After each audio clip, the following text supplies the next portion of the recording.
So we got trusty, rusty, dusty on the show. Yeah, Dusty.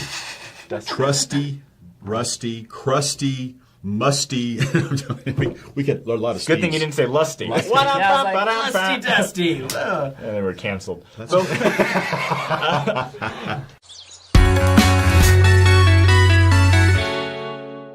We've got Dusty Smith on the show. And Dusty's story has been shared on LDS Living and things like that. All over the internet. All over the internet. In all honesty. Because, Dusty, you used to be a Mormon and then an anti-Mormon. And now you're Mormon again. Yes, I read the story. You are a Mormon sandwich. Sort of like that. With except like a real saucy kind of edgy middle. there is a saucy part. Yeah. Actually, Saucy, I grew up Dusty. non-LDS. I converted when I was right after college and served a mission. After my mission is when I left the church. I was in law school, actually. It was my third year of law school when I left the church. And did you go inactive or did you leave the church? Oh, no. I actually, I lost my testimony totally. And I was angry, very angry. And I wrote a letter to my stake president and said, please remove my name from the church rolls. So, yeah, that's as leaving as you can get. And then I got a letter a couple of months later inviting me to church court. I said, not going. Y'all don't have any authority over me. I've already rejected you. I didn't go. Then I got another letter about a month later saying that I had been excommunicated. Oh, man. Yeah, that didn't help with the anger issues. Well, I mean, you asked for it in I a did. sense. Yeah. I did. I always felt like they could have just said, okay, your name's off. But they went through the whole ordeal of a court and that disciplinary court. Yeah, and that really... Interesting. You were just kind of done. And you were I like, was done. I don't really want and to now be I part was of even this more anymore. done. I was overdone. Yeah. But yeah, I left the church in '89, my third year of law school. Gotcha. Where'd you go to law school? I went to Thomas Cooley Law School in Michigan. Oh, cool. It was the only law school I could find that would let me work full time. Yeah. Most schools, because law school is very, very strenuous, and the law schools will not let you work full time, especially your first year. But I carried a full time job all 3 years. What was the crux of losing your testimony? What was it that put you over the edge? Because I think lots of people can relate with your story. Well, when I was in law school in Michigan, I would go to Palmyra every now and then, right? And I happened to go, my last year of law school was during the pageant. And I went to the pageant, and there were just tons of anti-Mormons. And I argued with them because I'm in law school. I can argue with anybody. Right? Yeah, right. I took that Arguing 101 class. And You are the devil's advocate. heavy on the devil part, but yeah. Hadn't finished law school yet, so maybe not the advocate. I haven't passed the bar yet. But I came back wanting to be the smartest Mormon ever. Yeah. So that I could better argue against anti-Mormons. So I came back and I began to read stuff. And the more I read, the more I thought, I was never taught this. I was never taught this. And to be perfectly honest, because I was imperfectly honest before now, but to be perfectly honest, I wasn't prepared for a spiritual battle. I was living on 3 hours of sleep a night, working all day, going to school, studying all night, trying to grab 3 hours of sleep here and there, and wasn't prepared for the spiritual battle that I was going to undergo. And I woke up one day and realized that I no longer believed. I no longer had a testimony. Man. And when you no longer had a testimony, that you didn't just become neutral. You weren't just like, all right, well, I'll just live my life. You were Not my style. Yeah, you were like, not my style. You're taking your arguing and you're going to go against the church. When you're in court, you're not like, well, he could be guilty. He could not be. Since I'm unsure, I'm going to just sit down now. No, I became not even a little anti. I was anti, to the infinite degree. I taught classes in churches against the Mormon Church. Well, you were that guy. Like, when I was a Methodist, they brought in a man who was also bald, and he told us about... Wasn't you? At this time, he might You were much younger then. I was better looking, too. You were much younger then. No, I taught classes. I wrote stuff. Then I found the internet. When I got out, when I came back from after law school, I was in the Army, and I was stationed in Panama and Honduras, and which is interesting that I was stationed in Honduras because I served my mission in Honduras. So I actually went to people that I had taught and apologized for teaching them lies. Oh boy! Yeah, when you say anti, I was. You weren't like a little letter online trolling people on Twitter. You were like the real deal. You had some guts. Twitter would never work for me. You're limited to 140 characters. Then I found the internet when I came back to the States, and I looked for bulletin boards that were LDS bulletin boards. I wanted to argue with people, and I did.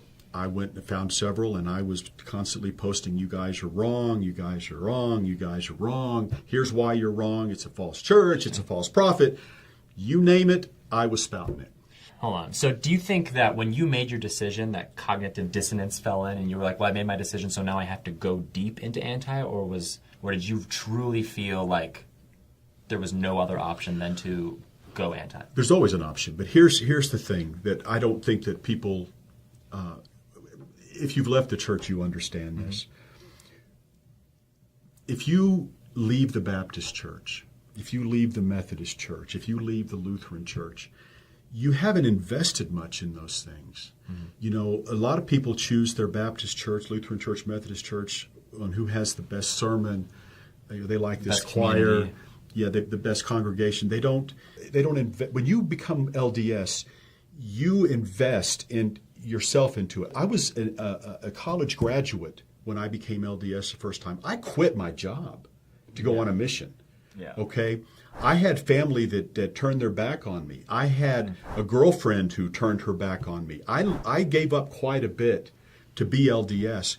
And so when you leave that, you feel like you've been cheated. Or betrayed, yeah. Absolutely. So it wasn't just ambivalence in my... Now, I will say this. There are a lot of people who leave the LDS church who become atheists, and I never did that. I always believed in God. Interesting. Okay? Always believed in God.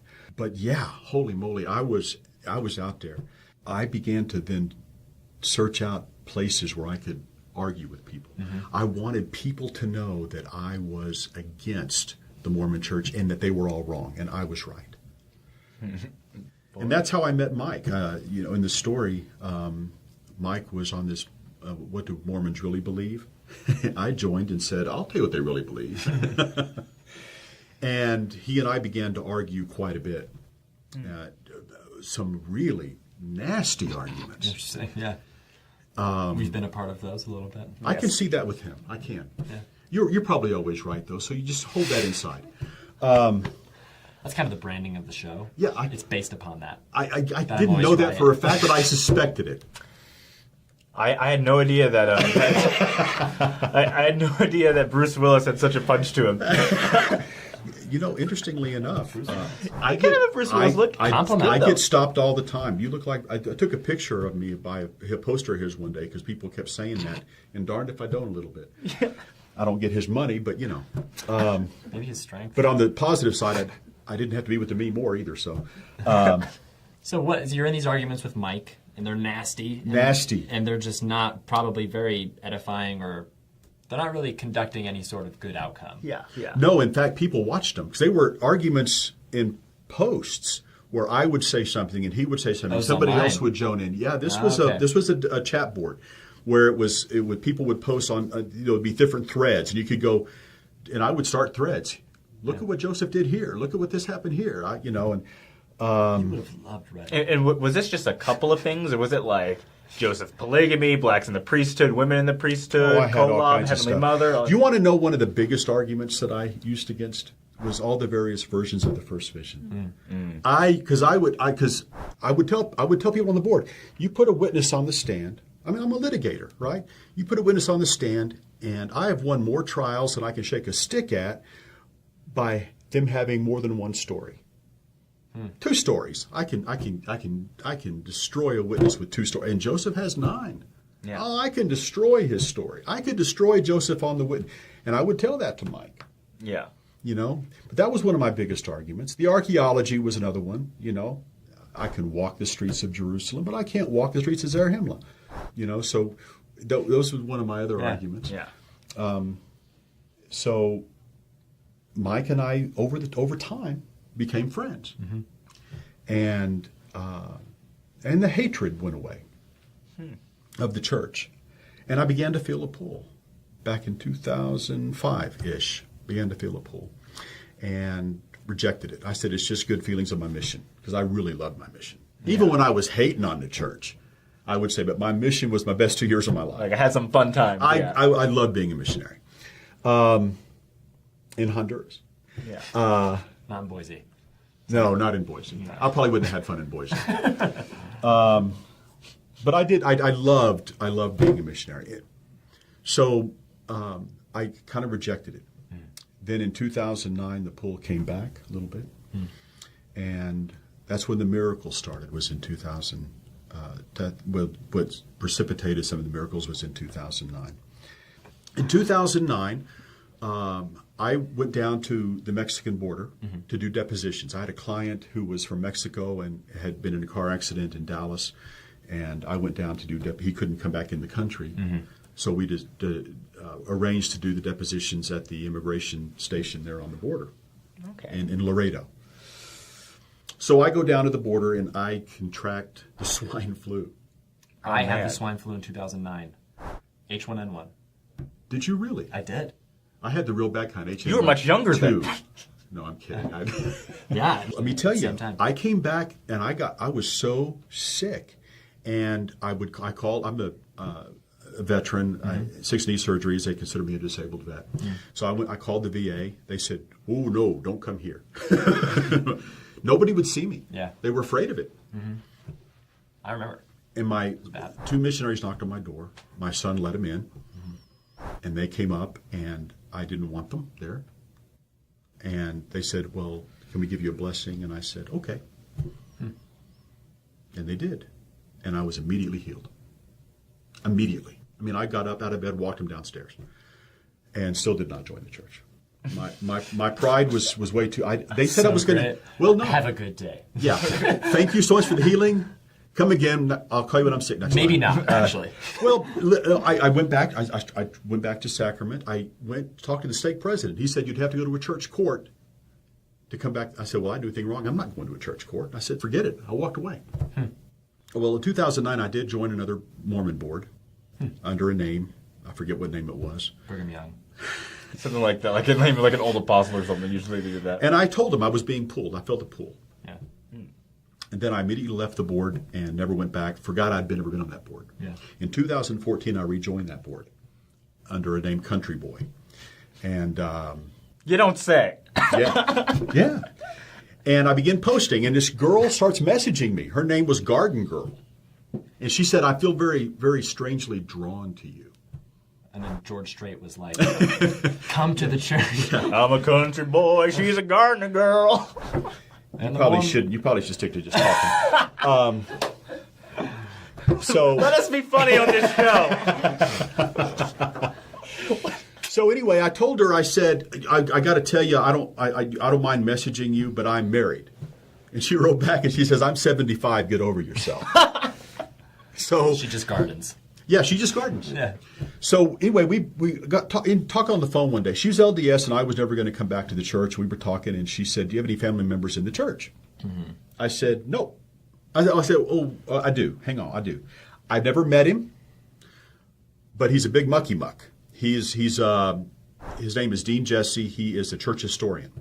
In fact, if you've read the Joseph Smith papers, you can thank him for that. Yeah, nice. But I never met him. Yeah. Okay. But I knew that of his existence because my mother did family tree work. And she was a long pause, and she said, "Your cousin is Dean Jesse?" And I said, "Yes." And she said, "My cousin is Dean Jesse." Turns out this woman and I are related. Wow. And never knew she existed. So then my wife is working for a photography company. She's district manager, and they want to move her to Louisiana as a promotion. And we said, "Okay, we'll do that." Is that a promotion, though? Louisiana, I don't know. But she moved to Baton Rouge. We had agreed we would meet in Shreveport once a month, and it was going to be fine. Yeah. I wanted her to live her dream. It was promotion, right?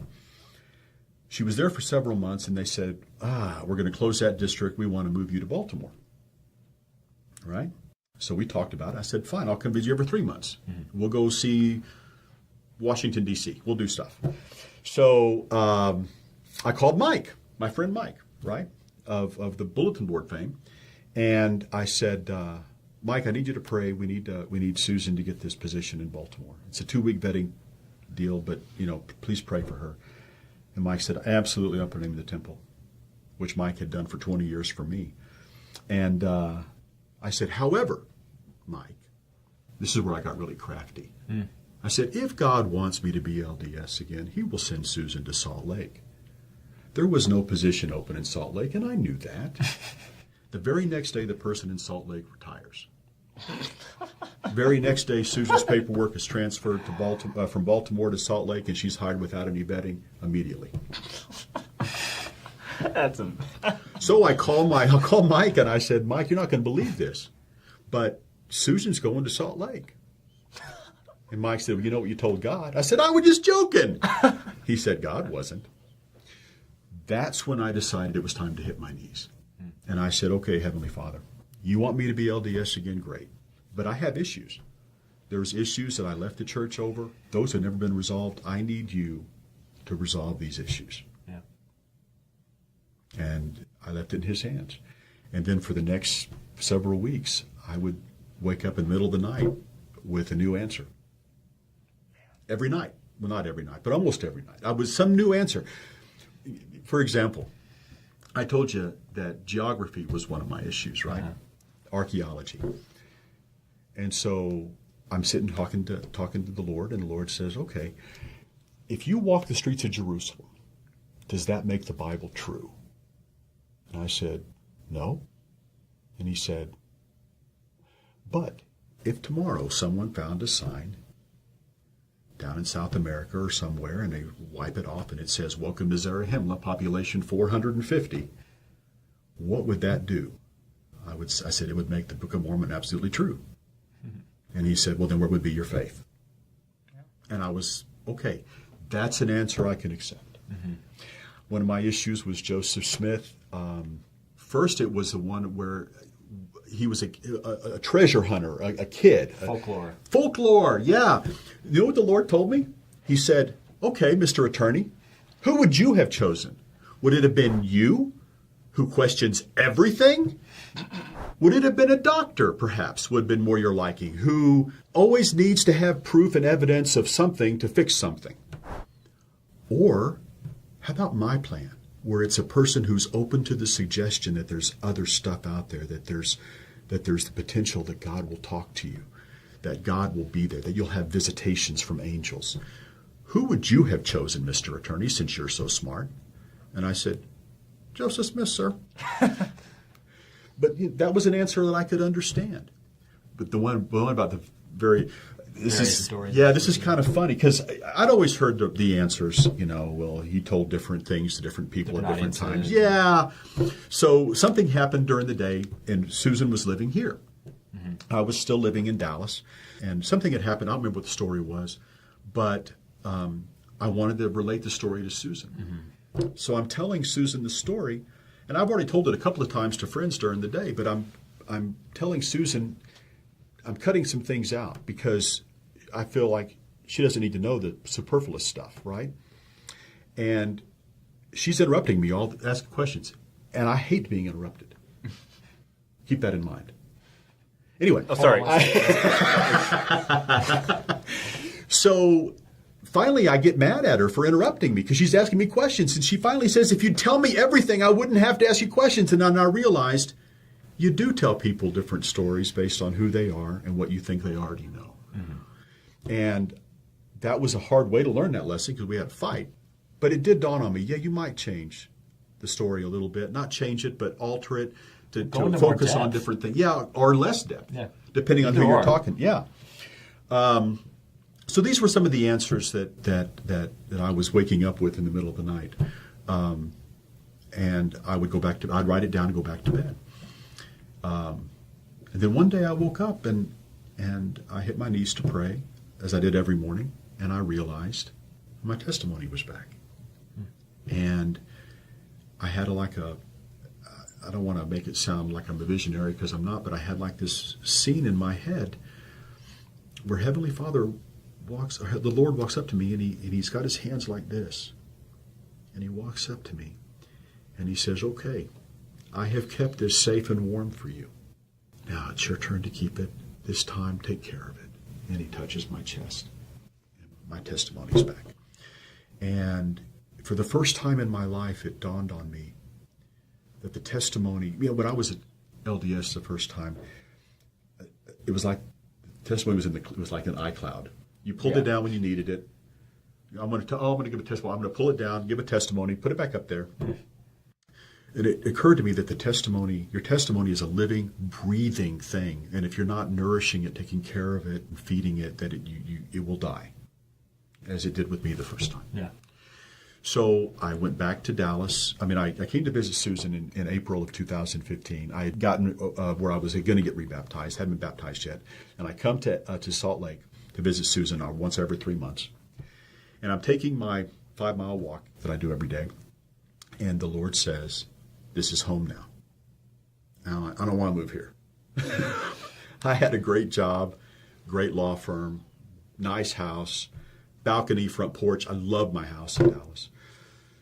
I went back to Susan. I said, Susan, what do you think about Salt Lake? And she said, I've been wondering how to tell you that I don't want to leave. I said, fine, I'll go back home and I will try to sell the house. Mm-hmm. So I get back home. I call a realtor. Realtor comes to the house and looks around and said, okay, you're never going to sell the house, ever. Because it was built in 1929. Huh.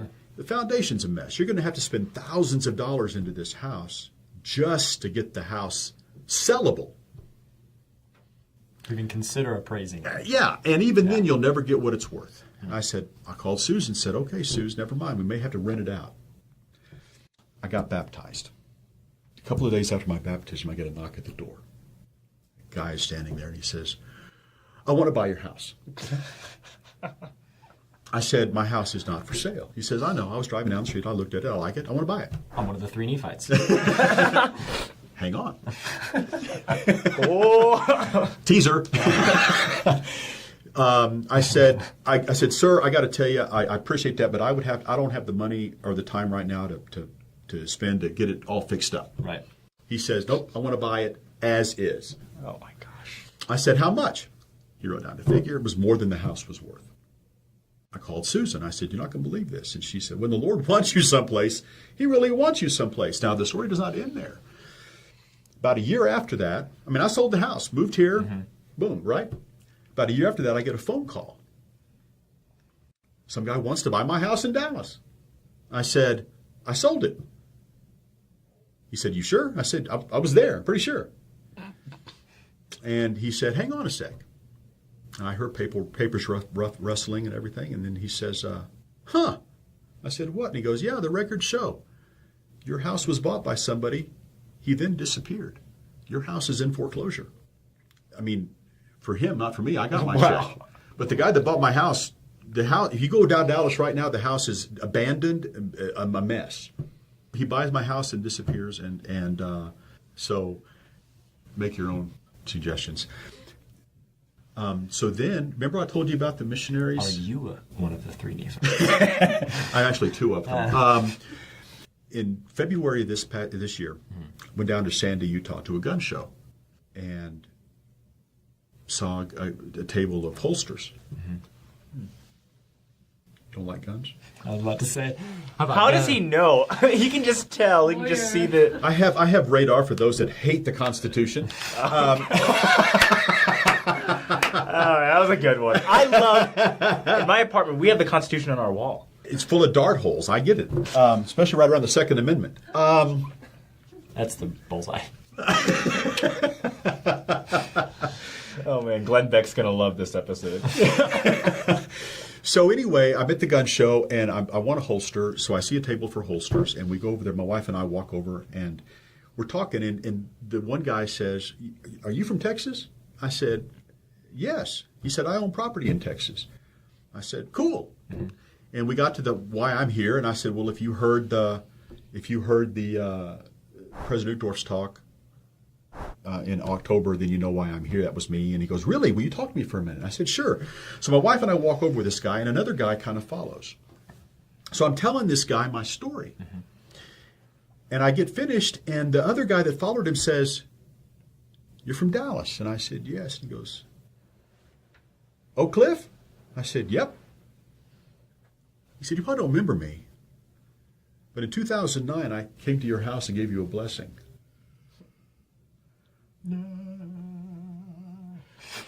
It gets better. It gets better. Turns out that he was inactive. Wow. His bishop told him to go to General Conference, priesthood session, and he goes, because of President Uchtdorf's talk, he reactivates, not realizing that the guy President Uchtdorf talked about was the guy that he knew in Dallas, Texas in 2009. Came up to his house and gave him a blessing. My goodness. Wow. Is this not bizarre? I don't know why I'm laughing. It's like laughters of joy. That's amazing. So it's just been one of Did you these... say laughters of joy? Laughters of joy. Laughters of sadness? Is that a thing? Yeah, It is. for him it is. I find that people who read the Constitution laugh sadly. And by the way, sadly is now a word. So is Bigly.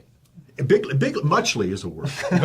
Muchly. That's And the how Book of many Mormon. people say... And it came to pass that muchly Nephites Yeah. had perished. Well, and like, do you often say, I'm gruntled?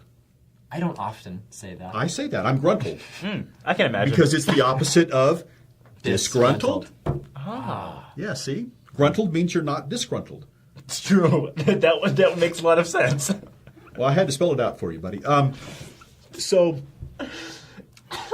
it's been one of these miracles after it, and this is not all of them, but there's been one thing after another that you just go, my goodness, you know? And it's been an amazing trip. I was at work one day before October last year, and so it's in the summer, and this I answer the phone as a female, and she says, is this Dusty? I said, yes, it is. And she said, would you please hold for President Uchtdorf? I went, yes. And he got on the phone, and we chatted about my story, and then he ended up using my story in... Hello, Dusty. I'm not the one mocking. Oh my gosh. No. He's taking both of us down, and he's flying the ship. I'm happy you're getting subbed because it's just me this whole time. So he used my story in General Conference, and then later he ordained me a high priest. And when he did that, Wow. my bishop, my stake president, my wife were there. My wife was not LDS, and he said, "Let's come in and let's chat for a few minutes before the ordination." I thought he's going to talk to me about the responsibilities I was going to have now and everything. Mm-hmm. No. He spent 30 minutes talking to my wife. And he told her, bring what you have, we'll add to it. And then he told her, I know that Dusty wants to be sealed to you in the temple. We'll save a place for you. And the very next day, Susan agreed to take the lessons, and we just baptized her on September 23rd. Wow. So it's just been an amazing journey. This story came out, and I've had hundreds and hundreds and hundreds of emails. I feel like that what I have is a message of hope, a message that people can relate to, that if they're non-Mormons or anti-Mormons or are struggling with their testimony. Well, Dusty, thank you so much for coming on the show. That was a beautiful story. It was an amazing testimony. We're like that teared up a little bit, got angry most of the time. But it's fine. I've been waiting a long time to say those things, Dusty, so thank you. No, I'm just kidding. Well, I just wanted to say thank you so much. No, it's been awesome. Y'all are great. Yeah. Y'all are great. Thank you so much.